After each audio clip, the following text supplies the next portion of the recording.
like to think of Google as a Pac-Man running around eating up the popular internet habits of humans. While researching this extraordinary earthling known as Eric Schmidt, I started in the obvious places and typed in Superstud Eric Schmidt, and nothing interesting came up. Then I typed in Burpbag Eric Schmidt, and the same pictures came up. So I tried Asshole Eric Schmidt, and damned if I didn't get the same pictures again. So then in a fury and a rage, I typed in Eric Monkey Lips, Weirdo, Lapdog, Billenberg, Bootlicking, Shithead, Schmidt. And I got almost exactly the same pictures as the other searches. This left me intrigued. Sanitized Googleity. But then I tipped from a dumpster diver. Eric was trying to buy used microphones. Apparently our man Eric has a unique fascination with microphones. When he was a kid, he wanted to grow up and have many little microphones all over the world that would do his bidding. I must admit I was skeptical, but to my surprise, on my very first search, it left me with no doubt. I had uncovered a diabolical plan to take over the world by a nerd with no rhythm. Oh yeah. Here was Eric in a zombie-like state, hypnotized. It was here that he realized his one purpose in life. Like the bright lights he left on in his bedroom all night that inspired him to go to Burning Man when he grew up. The magic stick that drew everyone's attention now had Eric's. Ladies and gentlemen, please welcome the Executive Chairman of Google, Eric Schmidt.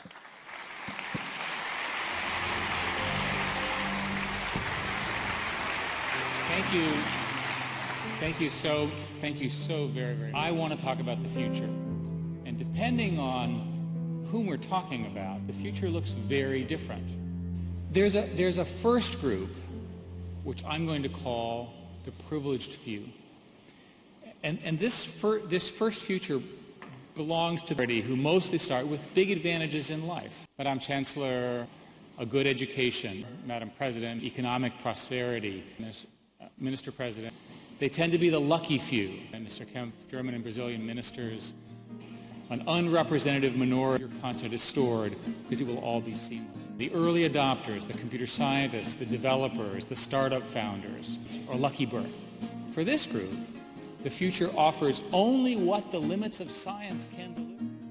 I can assure you Eric Schmidt is nobody's clown. This man is literally a genius. His life is the equivalent of an academic safari. The son of Eleanor has a degree in psychology. Eric later went on to earn his PhD. His dad, Wilson Schmidt, was a professor of international economics at Johns Hopkins University. Eric sat on the boards of trustees for both Carnegie Mellon University and Princeton University. He was on the board of directors for Apple. Eric attended Princeton University, where he earned a Bachelor of Science in Electrical Engineering. He has a Master of Science from the University of California, Berkeley. He also taught at Stanford Graduate School of Business and was still a virgin. Schmidt was on the list of ART's News 200 Top Art Collectors in 2008 and had the only complete collection of Bob Barker dolls. Eric attended the Bilderberg meeting in Switzerland in 2011, and he's worked for some of the biggest names in computers business. Bell Labs and Xerox, not to mention Sun's Microsystem, where he oversaw 10,000 computer engineers. Just to hire and to fire in the organization. This guy is nobody's fool, okay? He's worked alongside some of the legends in their own. Big Bill Joy and Charles Simonyi. He was chairman and CEO of Novell.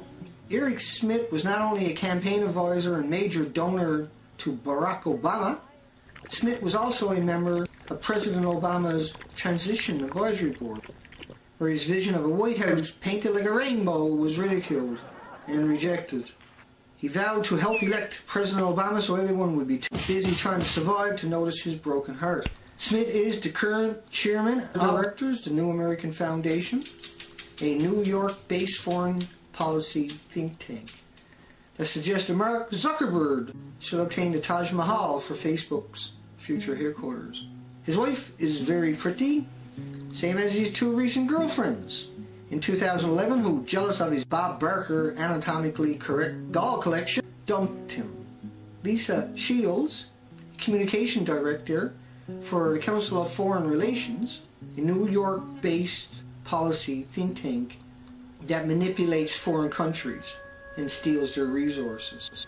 Some might think she was actually a honey trap.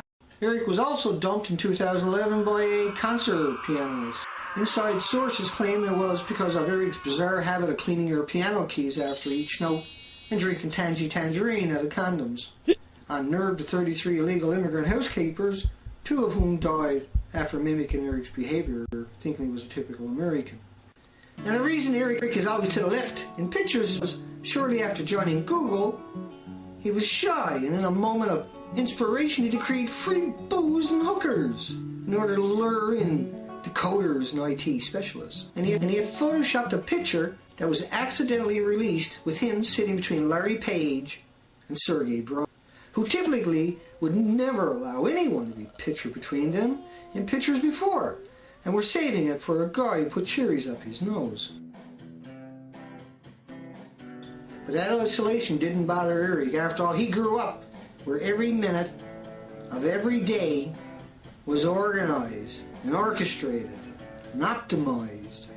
Deep inside he knew if he bided his time, he could hold that powerful, throbbing, big black stick in his hand. But it wasn't as easy as he thought.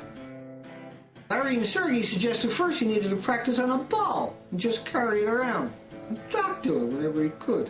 Yes, Eric was on his way to the big time. The big. So he played it smart, S-M-A-R-T, and surrounded Google with the secret coach balls. And all kinds of colors and shapes till one day he decided he was ready. But he couldn't bring himself to stand in front of the mic. Larry and Sergey decided to shock him by having a press conference and filling up with mics and cameras. Eric choked and sat staring away. Larry and Sergey were devastated. Eric's brother called him and said it was not right to use so many microphones at one time. And he said Eric, when he was young, he ran for 11 miles when he heard the circus was coming to town because they had big black throbbing sticks that they talked to. Honorary school had opened a track and field race. Along the same route he was running, he earned 8 high school letters as a distant runner. And that's how he got into Princeton. And his brother said he was concerned because Eric hadn't ran past his house, like he does whenever he sees big, black, throbbing stick. And Eric's brother suggested that Sergey and Larry give Eric a big cup of dandelion root tea and one of his Bob Barker dolls. And he would be okay after a few hours. Just leave the lights on, so he could regain his manhood. So, just a quick notice for everybody, YouTube has gotten rid of their favorites. The past decade has taught us that if you connect people with information, they will change the world. So you no longer have favorites on your page. They got rid of 136,000 other pages, so don't feel bad. And the problem, of course, is that as technology develops, another kind of digital divide will emerge. And that's what I want to talk about today. Each of those pages had 20 YouTubers on it, and that was between 242 countries worldwide. 40 countries today engage in online censorship in some form, up from just 4 a decade ago. So Eric Schmidt has been really busy. He's managed to delete everybody now, But the number of people online is only 2. All you got left is a handful of corporations, politicians, and celebrities. Technology will be a great leveler. The weak will be made strong, and those with nothing shall have something. So there's no more YouTube.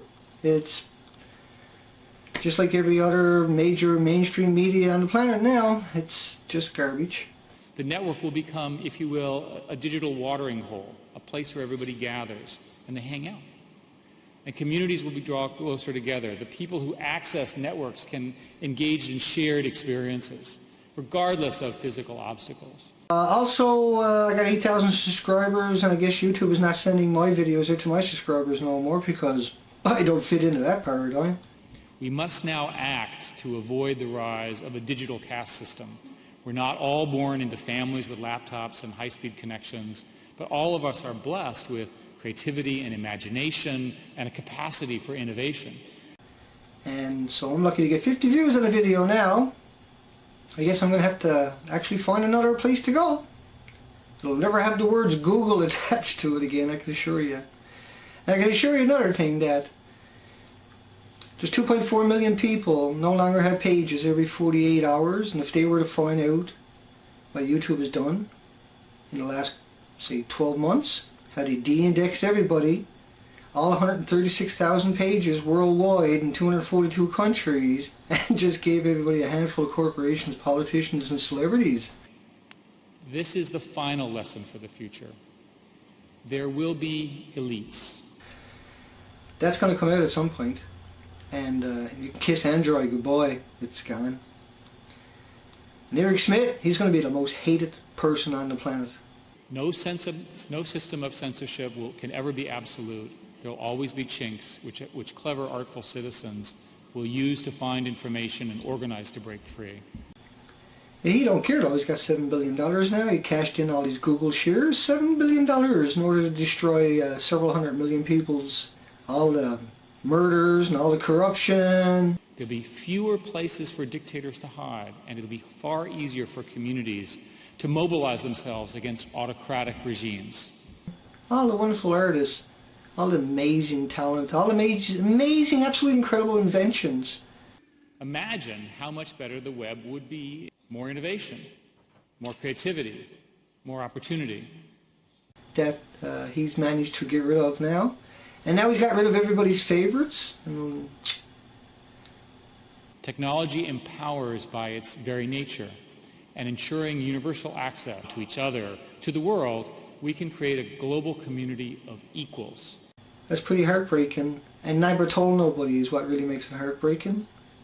Yeah, when people find that out, Larry and Sergey, who barely tie their own shoelaces, they're going to get an eye-opener. They're going to see a lot of hate for the rest of their life. As citizens get constant access to mobile phones and social networks. Eric in particular, he's going to get hated for the rest of his life. And that will change everything for citizens, states, and society. He's lost his fucking mind. Imagine in the future, our poor, the poorest in the world, will have a supercomputer literally available to them with a really smart side all rolled into one. Now see, I don't know if that's such a good idea, Eric. With all this education, never thought this out, because there's over 1,000 kids an hour dying, so that's quite a lot of phones in the landfill. And then there's 27,000 kids a day dying. That's a lot of phones in the landfill every day, Eric.